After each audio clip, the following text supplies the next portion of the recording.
Kupitia biashara hii nimeweza kushinda safari, ambapo mwaka huu mwezi wa 10 nitasafiri Dubai. Safari zinatolewa, watu wanasafiri, lakini pia kuna magari. Nitakuelekeza mwishoni kabisa kwenye mfumo wa biashara, namna gani ambavyo unaweza ukafaidika endapo utaanza biashara hii.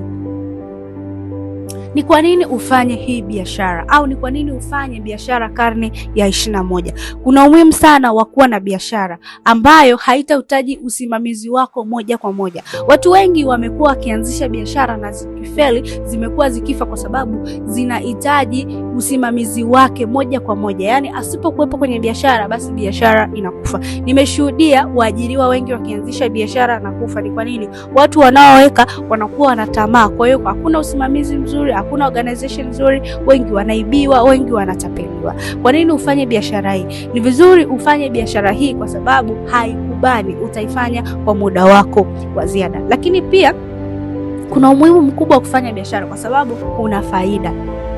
Biashara inaingiza faida. Ajira unalipwa ujira. Ukiingiza faida, utaingiza faida nyingi ambazo zitakusaidia wakati unasubiri mshahara uweze solve matatizo mengine. Utajikuta hauingii kwenye mikopo isiyo na maana, na utakuta hata kama umeajiriwa unaingiza pesa, unakuwa unafurahia.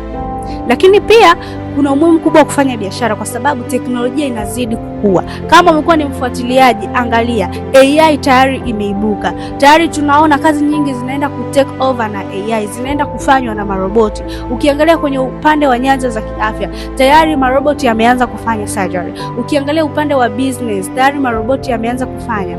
Ukiangalia hoteli nyingi sasa hivi maroboti yanahudumia.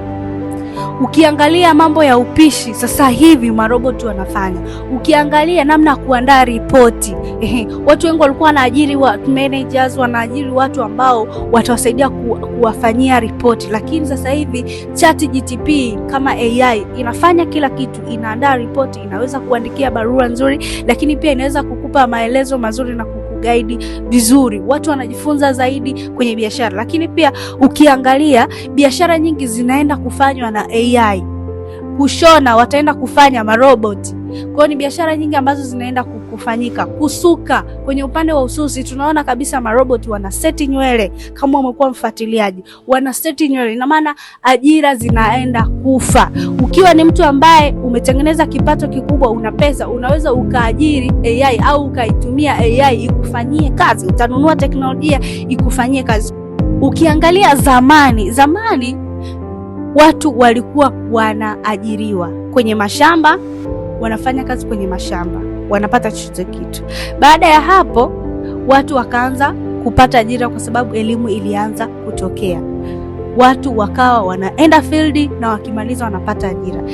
Imeenda sasa hivi ajira zinazotengenezwa ni 1,000,000 kwa mwaka, ambapo wanaoajiriwa ni 200,000 tu, lakini 700,000 wanasalia nyumbani. Ina maana tayari job seekers ni wengi, na wengi wana miaka mingi sana wakitafuta ajira. Kwa hiyo wewe mwanachuo ambaye unaisikiliza pia hii biashara au unanisikiliza hapa, hakikisha unajoin kwenye hii biashara ili uweze kujifunza namna gani ambavyo unaweza ukaanzisha biashara yako na ukaisimamia na ukaweza kupata uhuru wa kiuchumi.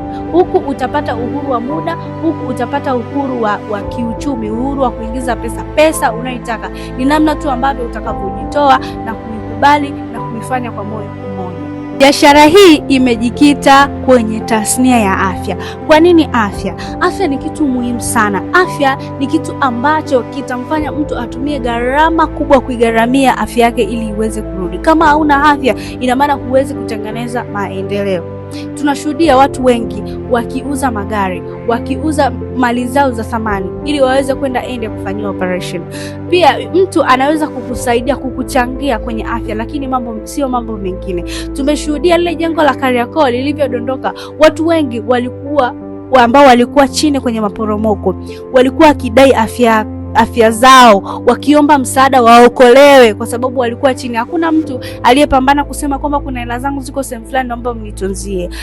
Hakuna mtu aliyesema kuna vifaa vyangu au kuna mali zangu dukani naomba mnitunzie. Wote walikuwa wanang'ang'ania msaada, wanang'ang'ania afya, pumzi ya mwisho. Kwa tunaona kuna umuhimu mkubwa sana wa kuwekeza kwenye afya. Pia kwenye tasnia ya afya kuna pesa. Ukiweza kuingia kwenye tasnia ya afya ni chaguo ambalo ni la muhimu, ni la lazima. Mtu ni lazima atibie afya yake. Sasa hapa ninaenda kuonyesha kwamba ni tatizo gani ambazo